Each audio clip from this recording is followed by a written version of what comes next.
buenos días, muy buenas tardes o quizás muy buenas noches, estimado oyente, según sea la hora y el lugar donde se encuentre escuchando este nuevo programa. Como siempre, les habla una vez más el pastor bautista Nikos Ricoy, director del programa Encuentros y del Ministerio Tinajas, llenando siempre a cada persona que nos escucha con el agua fresca y limpia de la Palabra de Dios desde aquí en España para todo el mundo hispanoamericano, desde Canadá hasta el sur de Chile. Muy bienvenidos una vez más a todos y muchas gracias por estar ahí atentos al nuevo mensaje de hoy de nuestro programa Encuentros.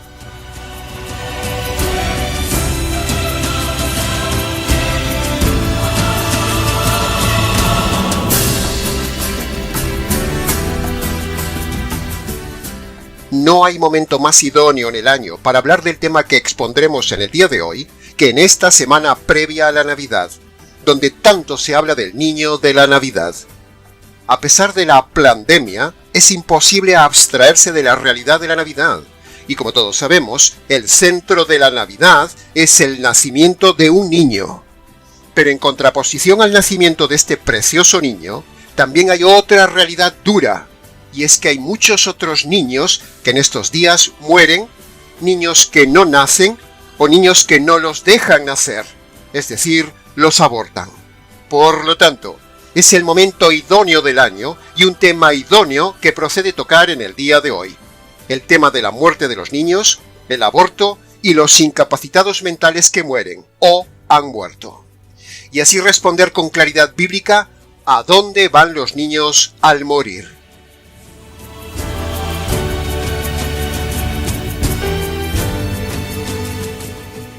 Así que abordaremos con delicadeza, sensibilidad, esperanza y base bíblica este tema en el día de hoy, tal como dice 1 de Pedro capítulo 3, versículo 15. Estad siempre preparados para responder a todo el que os pida razón de la fe que hay en vosotros. Y eso es precisamente, estimado oyente, lo que haremos en el programa de hoy, en el penúltimo programa del año.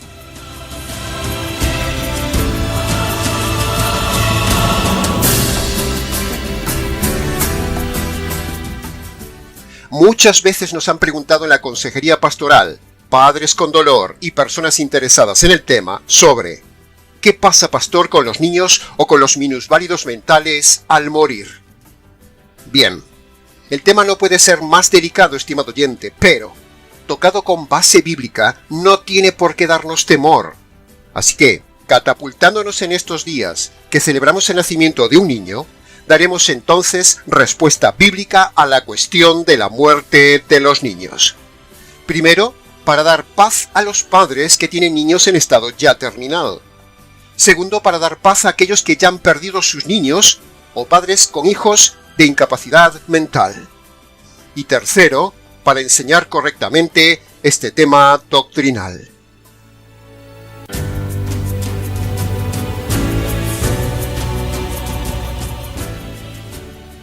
En estos días, estimado oyente, celebramos la venida de un niño, por medio del cual todos los niños pueden vivir eternamente en el reino de los cielos. Sí, ha oído bien. Si no fuera por este niño de Belén llamado Jesús, entonces todos los niños del mundo, al morir, sí estarían perdidos para siempre por ser hijos de Adán, hijos de un ser perverso, hijos de un ser rebelde, hijos de un hombre desobediente que nos dio a todos una herencia de condenación eterna. Pero, ese niño, llamado el nuevo Adán, en sus días de mayor, diseñó un maravilloso plan para salvar a los niños y para salvar también a todos los mayores que son como los niños. Fantástico mensaje de esperanza, paz, claridad doctrinal, consuelo y verdad bíblica nos espera en el mensaje del día de hoy. Así que, sin más preámbulo, entremos en materia.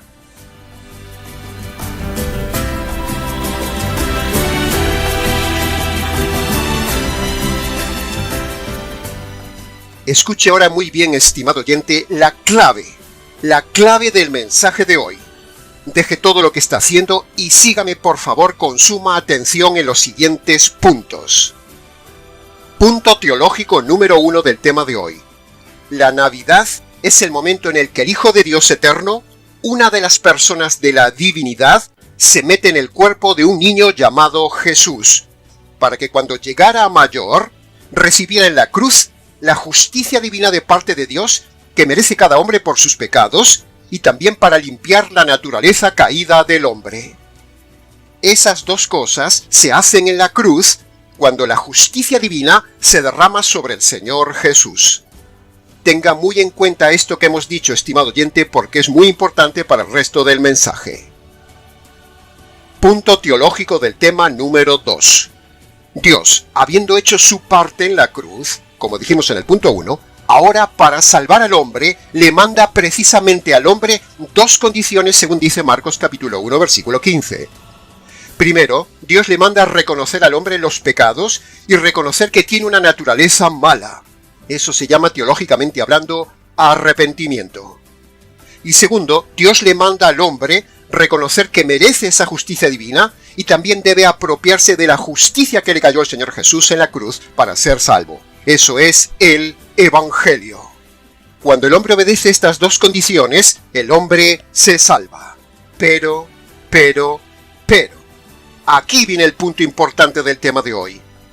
Como los niños no están en condiciones de reconocer sus pecados, ni reconocer la naturaleza mala que tienen, ni pueden comprender lo que sucedió en la cruz con el Señor Jesús, ni pueden apropiarse de la justicia caída sobre el Señor Jesús, o sea, no pueden obedecer las dos condiciones de Marcos capítulo 1 versículo 15, entonces, los niños, jurídicamente hablando ante Dios, son inocentes de forma automática. Es decir, todos los niños son salvos. ¿Por qué? Primero, como ya hemos dicho, Cristo pagó la mala herencia recibida de su padre Adán. Y porque, segundo, un niño no puede obedecer las dos condiciones para salvarse.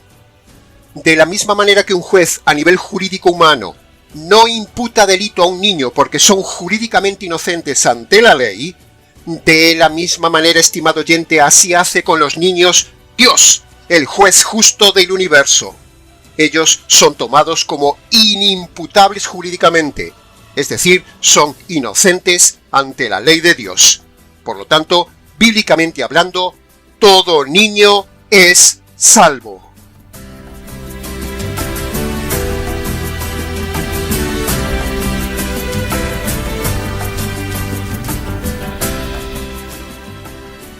Y decimos todo esto de forma tan contundente por dos razones, estimado oyente. Primero, para que todos los papás de niños fallecidos o niños a punto de fallecer tengan paz que un niño nunca se condena ante Dios. Todos los niños van al reino de Dios.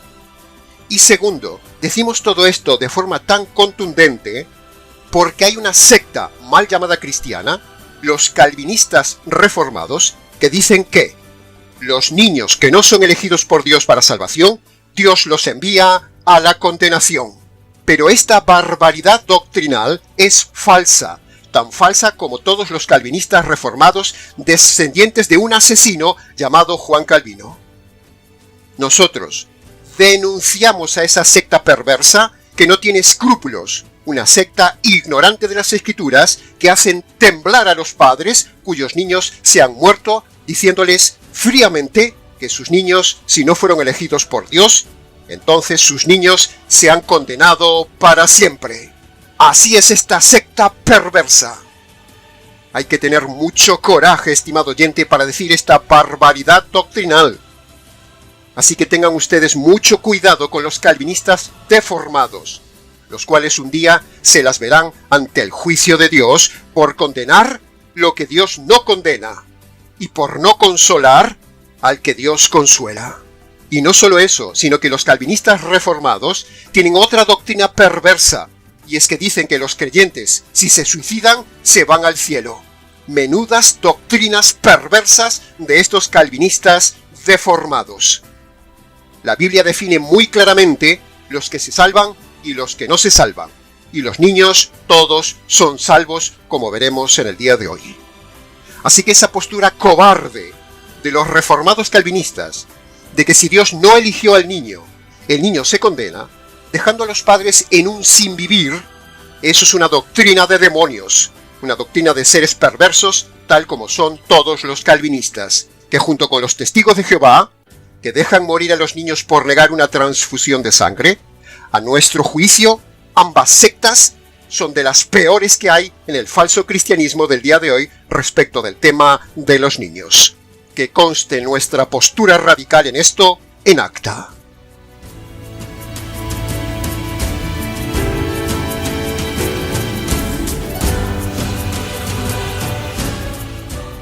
Así que, habiendo dicho todo este preámbulo intenso, preste ahora atención, estimado oyente, a los siguientes puntos bíblicos en defensa de nuestra tesis teológica de que los niños y los disminuidos psíquicos o mentales, ninguno se condena cuando muere.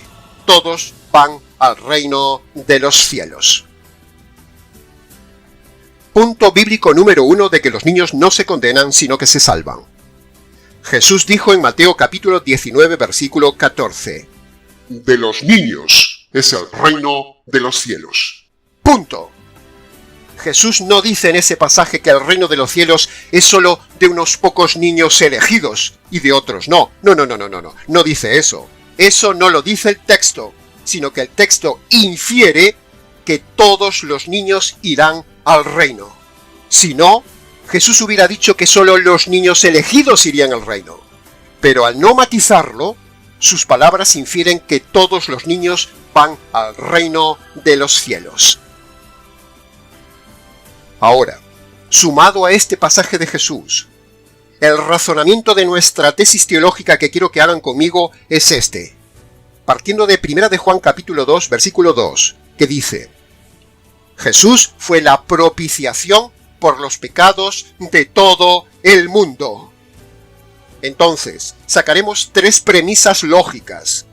Primera premisa: si Cristo ya pagó todo por todos, incluidos los niños. Segunda premisa: si los niños no pueden arrepentirse ni creer en el Evangelio ni recibir el pago que hizo Cristo.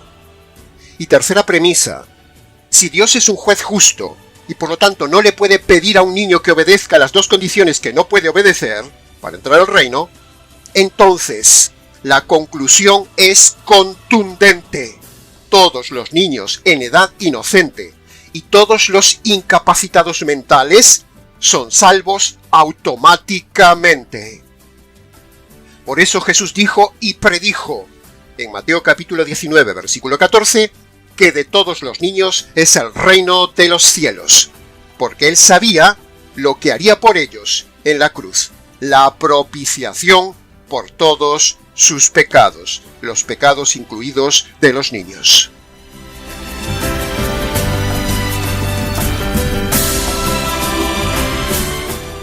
Punto o razón número 2 por la cual los niños se salvan. De acuerdo a Deuteronomio capítulo 1 versículo 39 e Isaías capítulo 7 versículo 16, ahí dice que los niños no tienen conocimiento del bien ni del mal. Por lo tanto, los niños son inocentes jurídicamente hablando ante Dios. Siguiendo esa línea jurídica, los niños no son culpables ni condenables, porque no saben la diferencia entre el bien y el mal. No saben desechar lo malo y escoger lo bueno. Y mucho menos pueden obedecer las 2 condiciones de Marcos capítulo 1 versículo 15 para salvarse. Así que, escuche bien esto. Los niños son salvos desde que nacen hasta que dejan de ser niños. Pero los niños pierden su salvación el día que pecan conscientemente por primera vez en su adolescencia. Sí, así como lo ha oído. Así lo inferenciamos de Génesis capítulo 8 versículo 21. Los impulsos del corazón del hombre tienden al mal desde su juventud. Ahí lo tiene. El paso de un niño a adolescente joven es el momento donde el niño cambia de inocente a responsable y culpable ante Dios cuando peca. Dicho esto, tenemos que aclarar que, por supuesto, cada niño es diferente de edad en su paso de la niñez a la adolescencia. No hay una edad fija donde la Biblia diga que se pasa de niño a joven. Cada uno es diferente.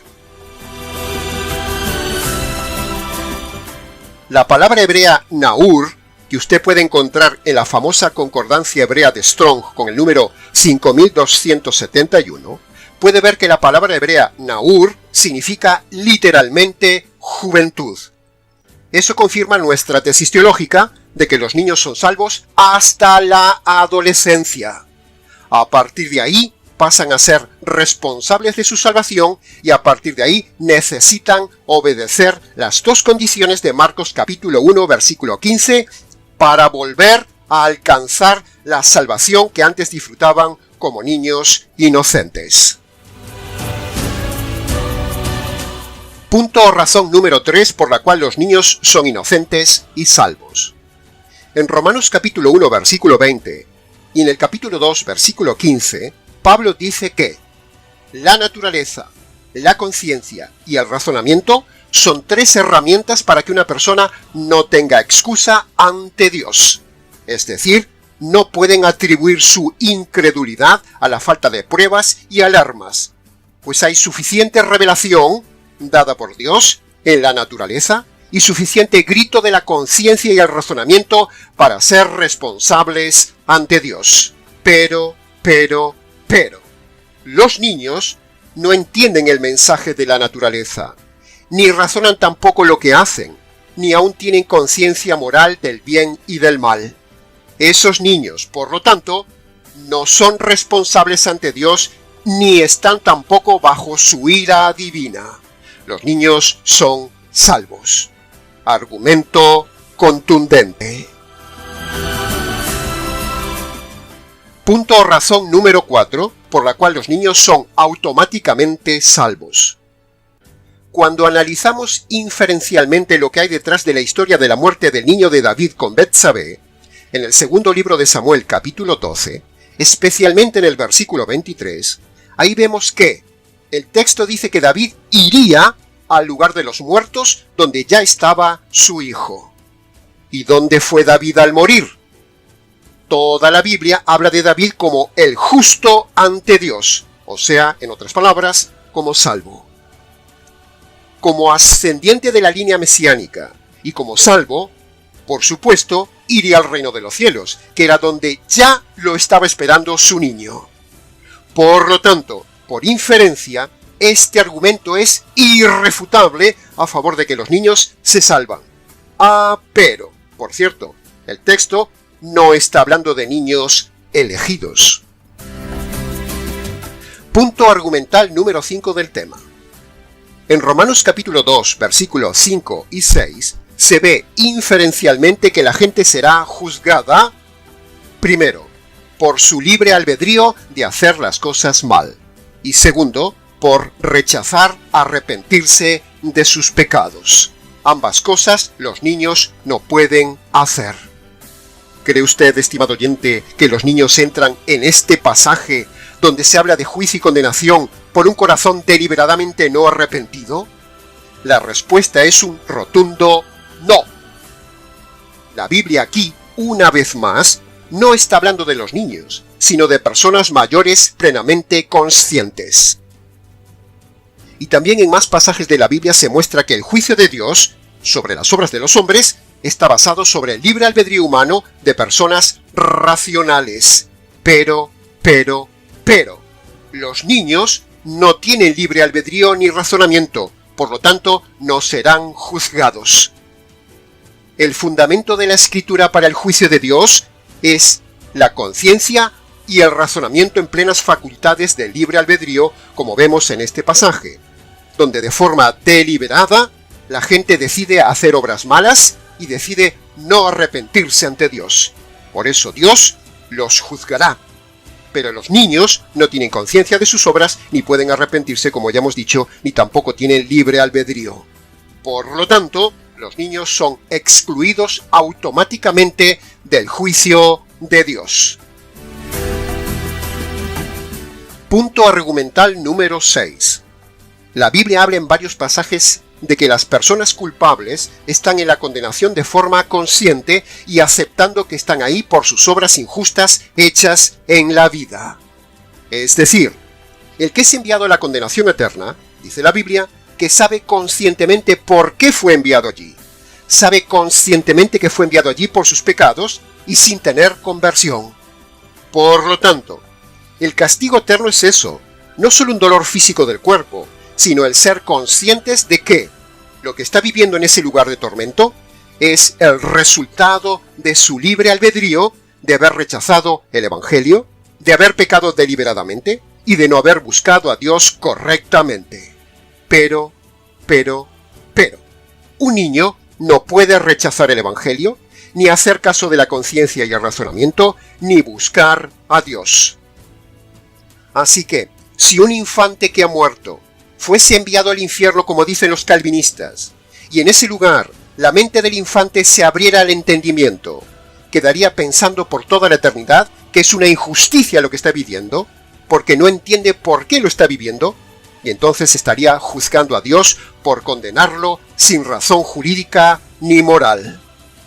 Es decir, no podría explicarse a sí mismo el niño el por qué está en tan terrible aflicción, mientras que los impíos sí saben por qué está en el infierno. Todo delincuente en una cárcel humana o en la cárcel eterna sabe la razón de su castigo. Por lo tanto, sería una injusticia que Dios castigue a un niño sin darle razón jurídica y racional de su castigo. Argumento hipotético irrefutable.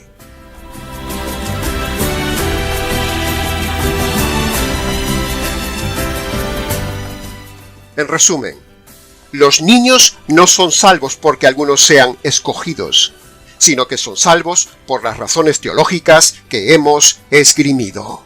Se lo repito, los niños no son salvos porque algunos sean escogidos, sino que son salvos por las razones teológicas que hemos esgrimido. Que conste en acta.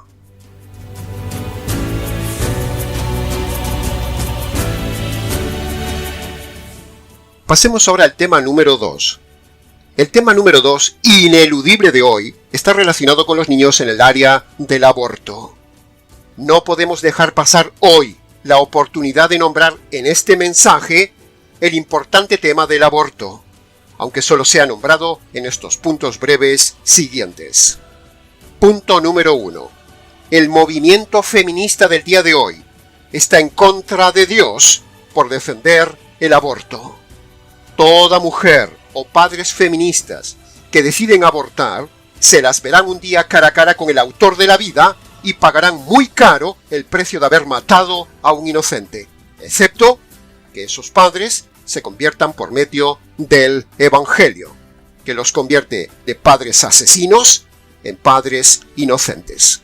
Así es Dios, así es el Evangelio del Señor Jesús. Convierte una madre asesina o unos progenitores egoístamente asesinos en personas inocentes si por medio del Evangelio reconocen su delito y se apropian de la justicia caída sobre el Señor Jesús por su delito. Punto número 2. Si un niño es persona jurídica fuera del vientre al instante mismo de nacer, es también persona jurídica del lado de adentro del vientre antes de nacer. Es pura lógica. Un muro de piel y músculo no cambia el estatus de vida y persona jurídica. A Jesús también lo quiso matar un asesino porque le molestaba. Los niños abortados deliberadamente los abortan porque delatan el pecado de sus padres o porque molestan a la comodidad de la vida egocéntrica de la madre o de los padres. Cuando alguien mata un feto, mata una vida, mata una persona, dice la Biblia. No importa que esa vida esté adentro del vientre, sigue siendo vida. Sigue siendo vida con 2 células. Sigue siendo vida con 400 células. O sigue siendo vida con 3 trillones de células antes de nacer. Esas 2 células iniciales tienen vida propia, dice la Biblia, y son un ser vivo. Si lo aborta, lo mata.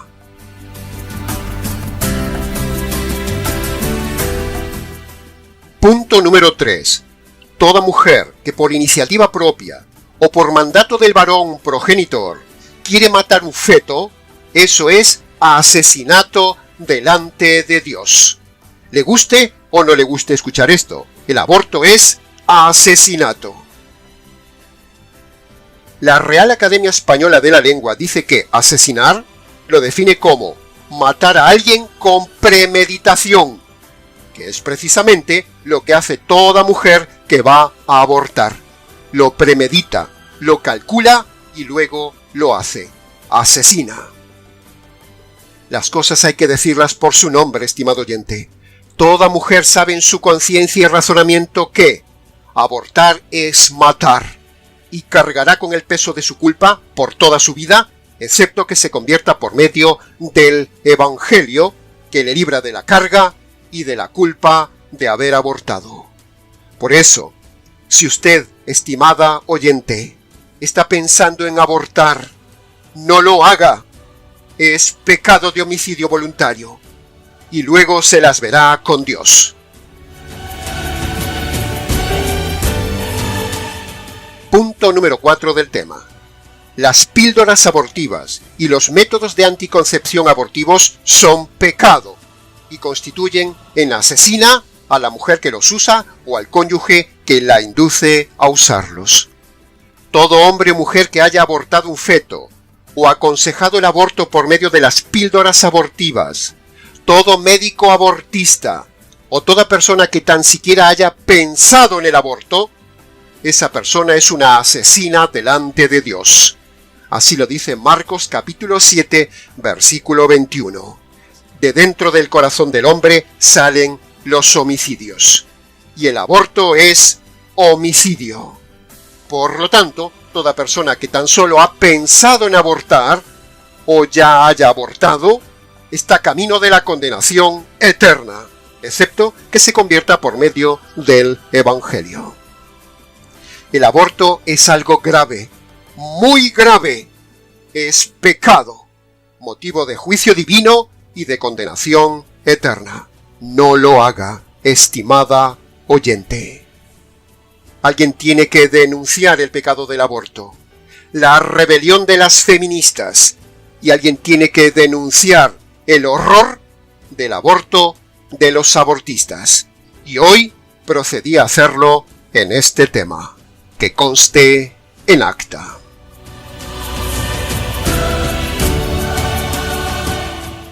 Bien, llegados al final del mensaje expuesto hoy, nos preguntamos: ¿por qué hay tanta secta errada en el tema de los niños? ¿Por qué hay tantos abortos en las iglesias? ¿Por qué hay tanto silencio en este tema en las iglesias? Sencillo, estimado oyente. La razón es que vivimos en un mundo perverso, inconverso, un mundo consentidor del pecado, con pastores y pastoras falsas tibios, y porque este mundo es un mundo de perdidos. Pero a pesar de esta triste realidad, para las personas, parejas o mujeres que han abortado, les decimos que hay esperanza de perdón de sus pecados por medio del Evangelio.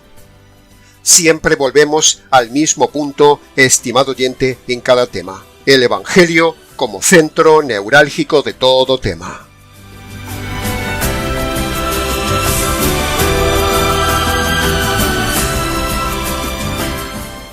Para terminar, en este mensaje, por un lado, hemos dado consuelo a los padres que han perdido sus niños, diciéndoles que sus niños son salvos.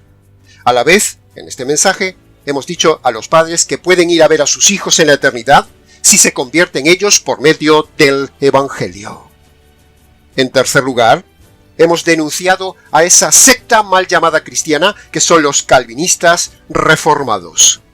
Y en cuarto lugar, este mensaje es para que todo aquel que haya abortado pueda tener el perdón de sus pecados por medio del Evangelio. Así que, a continuación, como siempre hacemos, expondremos los 5 puntos jurídicos que usted necesita para la salvación y para encontrarse un día con sus niños en el reino de los cielos. Punto jurídico número 1. Todo hombre o mujer debe reconocer ante Dios que es un delincuente a causa de los delitos conscientes cometidos en toda su vida por haber roto las leyes de Dios, entre ellas el aborto. El hombre consciente y racional es un delincuente en busca y captura bajo la justicia divina. Si Dios le quita la vida con sus delitos sin perdonar, lo enviará a la cárcel eterna. Punto jurídico número 2 que usted debe reconocer. Dios es un juez justo y por lo tanto tiene que hacer justicia sobre los delitos e injusticias del hombre racional y delincuente. Dios no puede saltarse la justicia, estimado oyente, la justicia que merecen sus injusticias hechas deliberadamente. Dios no es un Dios bonachón, ni tampoco un papaíto, como engañosamente se dice por ahí. Dios es un juez justo. Punto jurídico número 3 que usted debe admitir. Dios, en su paciencia, está aplazando la sentencia de justicia y muerte sobre usted para que usted se convierta por medio del Evangelio. Si Dios cortara su paciencia y le aplicara hoy la justicia que usted merece, entonces Dios lo mataría y lo enviaría al castigo eterno. Punto jurídico número 4 que usted debe reconocer. Para que la justicia divina que usted merece recibir por pecar de forma racional y deliberada no le caiga a usted encima, Dios, el juez de la humanidad, mata a su Hijo para descargar la ira y la justicia divina que usted provoca ante Dios por sus injusticias, por ejemplo, el aborto. Sin justicia satisfecha no hay perdón, y Dios lo hizo en la cruz. Y punto jurídico número 5 que usted debe admitir es este. Aunque Dios ya descargó sobre su Hijo la justicia que merecen sus delitos, eso no lo perdona a usted automáticamente de sus pecados, sino que Dios le manda a todo hombre y toda mujer que obedezcan dos condiciones jurídicas indispensables para que Dios perdone sus pecados, perdone su aborto y lo salve de la cárcel eterna para estar un día con su niño como David con el suyo. Primera condición jurídica. Usted, hombre o mujer, debe reconocer ante Dios de forma concreta sus pecados pasados y abandonar sus pecados presentes. Esa es la primera condición que la Biblia llama arrepentimiento. Ahora permítame una pequeña aclaración. Dios pide que usted reconozca sus pecados que se acuerde, pero aunque no se acuerde de todos los pecados, Dios le toma la parte por el todo. Es decir, a Dios le vale que usted reconozca algunos pecados concretos porque Él sabe que usted no se acordará de todos los pecados de su vida. Por eso, esta doctrina maravillosa de la parte por el todo. Segunda condición jurídica. Usted debe reconocer ante Dios que la justicia divina que usted merece recibir por sus pecados le cayó un día al Señor Jesús.